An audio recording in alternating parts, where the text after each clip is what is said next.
10 நிமிஷத்தில் முருங்கைக்கீரை சாம்பார் நமக்கு ரெடி ஆயிடுச்சு. இது எப்படி செய்யலாம் அப்படிங்கிறத நம்ம பார்க்க போகலாம். இப்போ இந்த மாதிரி முருங்கைக்கீரை சாம்பார் வாரத்தில் ஒரு தடவை நீங்கள் செஞ்சு சாப்பிட்டு பாருங்கள். உடம்புக்கு ரொம்ப ஆரோக்கியமானது. காய் இல்லாத டைமில் கூட இந்த மாதிரி நீங்கள் குழம்பு வச்சு கூட நீங்கள் சாப்பிட்டுக்கலாம். இப்போ இந்த குழம்பு வைக்கிறதுக்கு பருப்பு வேக வச்சுக்கோங்க.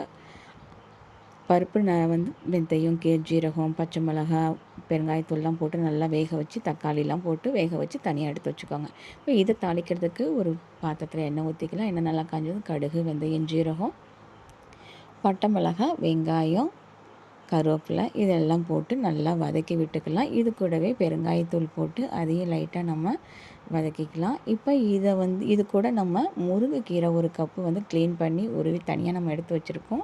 இப்போ இந்த எண்ணெய் கூடயே சேர்த்து என்ன பண்ணிக்கலாம் அப்படின்னா வதக்கி விட்டுக்கலாம். இந்த மாதிரி வதக்கிட்டு அதுக்கப்புறம் பருப்பு நம்ம ஊற்றினா நம்ம கீரையும் நல்லா வெந்திருக்கும். அதனால் லைட்டாக வதக்கின பிறகு இப்போ நம்ம வேக வச்சுருந்த பருப்பு இது கூட நம்ம போட்டு லைட்டாக நம்ம தண்ணி ஊற்றி நல்லா மிக்ஸ் பண்ணி விட்டுக்கலாம். இல்லைன்னா ரொம்ப கட்டியாகிடும். அதனால் லைட்டாக இந்த மாதிரி கலரி விட்டுக்கலாம். இப்போ இது கூட நம்ம என்ன பண்ண போகிறோம் அப்படின்னா மிளகாய்த்தூள் 1 டேபிள் ஸ்பூன், மல்லித்தூள் 1 டேபிள் ஸ்பூன் நம்ம போட்டு நல்லா மிக்ஸ் பண்ணி விட்டுக்கலாம்.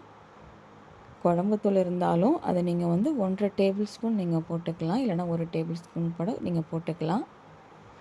இப்போ இது போட்ட பிறகு இது எல்லாத்தையும் நல்லா மிக்ஸ் பண்ணி விடுங்க. பார்க்கவே ரொம்ப சூப்பராக இருக்குது.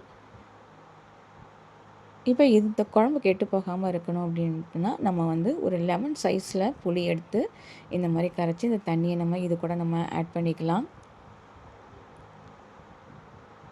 இது எல்லாத்தையும் நல்லா இந்த மாதிரி கிளறி விட்டுக்கலாம். நம்ம கொஞ்சம் கொதி வந்ததும் கொத்தமல்லி இலை போட்டு கொஞ்சம் நம்ம இறக்கிடலாம்.